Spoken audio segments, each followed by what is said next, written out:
خبر حدیثوں میں جس کی آئی وہی زمانہ آ رہا ہے، زمین بھی تیور بدل رہی ہے، فلک بھی آنکھیں دکھا رہا ہے۔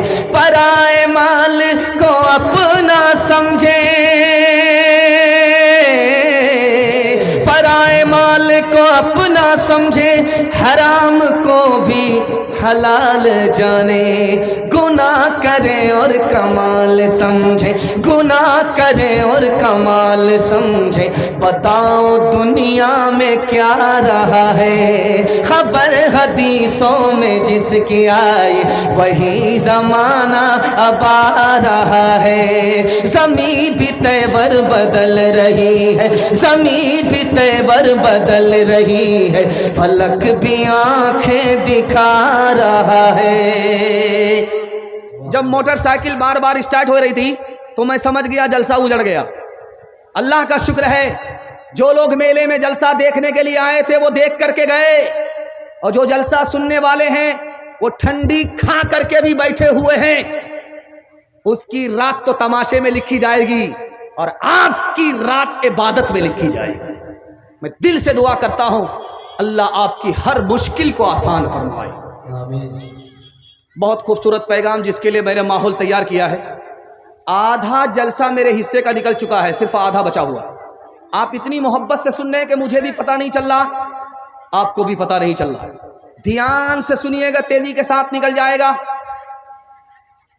بیٹی کا باپ ادھر بیٹھا ہوا ہے، وہ پوچھتا ہے لڑکے کے باپ سے، حاجی صاحب بیٹا تمہارا ہے، میری بیٹی سے شادی ہو رہی ہے، کوئی اندر سے ڈیمانڈ تو نہیں ہے؟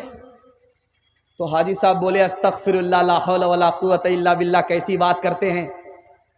میں مکہ دیکھ کر کے آ رہا ہوں، اللہ نے سب کچھ ہم کو دے رکھا ہے، کسی بات کی کوئی کمی نہیں ہے، میں اپنے لیے نہیں مانگ سکتا، میں مانگتا ہوں آپ کی بیٹی کے لیے اگر 4 چکا دے دیجئے گا، آپ ہی کی بیٹی آئے گی اور جائے گی۔ سبحان اللہ، کتنا چالاک ہے، کام بھی نکال رہا ہے، بدنام بھی نہیں ہونا چاہ رہا ہے۔ نکاح جب سے تجارت بنا، جانتے ہیں کتنا بڑا نقصان ہوا؟ مسلمان کے گھر کی عورت کی آبرو چلی گئی، ایمان چلا گیا۔ ایمان بچا ہوا تھا، نکاح بچا ہوا تھا، نکاح سنت نہیں رہا، نکاح تجارت بنا، عورت کی آبرو الگ گئی، عورت کا ایمان الگ گیا۔ نکاح سے زیادہ دنیا میں کوئی آسان عمل نہیں تھا۔ میں ابھی مہمان خانے میں تھا، ایک آدمی پرچی لے کر کے آیا، پرچی لے کر کے یہ آیا کہ یہ ماحول ایسا ہے، محلہ ایسا ہے ہری پور کا، اگر کسی کا باپ انتقال کرتا ہے تو فوراً جانور ذبح کرتا ہے، بھوج کھلاتا ہے۔ یہ بھوج کیسا ہے؟ افسوس کی بات ہے، سن کر کے افسوس ہوتا ہے، کلیجہ منہ کو آ جاتا ہے۔ جس کے گھر میں جنازہ ہو اس کے گھر میں غم ہوتا ہے۔ اللہ کے رسول نے کہا کہ لوگوں، جس کے گھر میں جنازہ اٹھا ہے اس کے گھر میں چولہا نہیں جل رہا ہے، 3 دنوں تک چولہا نہیں جلے گا، تم لوگ اپنے گھر میں کھانا پکاؤ اور کھانا لے کر کے وہ جنازہ مصیبت کے مارے لوگوں کو کھلاؤ۔ لیکن ہم لوگ اتنے لالچی ہو گئے، اتنے مطلبی ہو گئے کہ جس کے گھر میں غم ہے ہم لوگوں کو اپنے یہاں سے پکا کر کے ان کو کھلانا چاہیے۔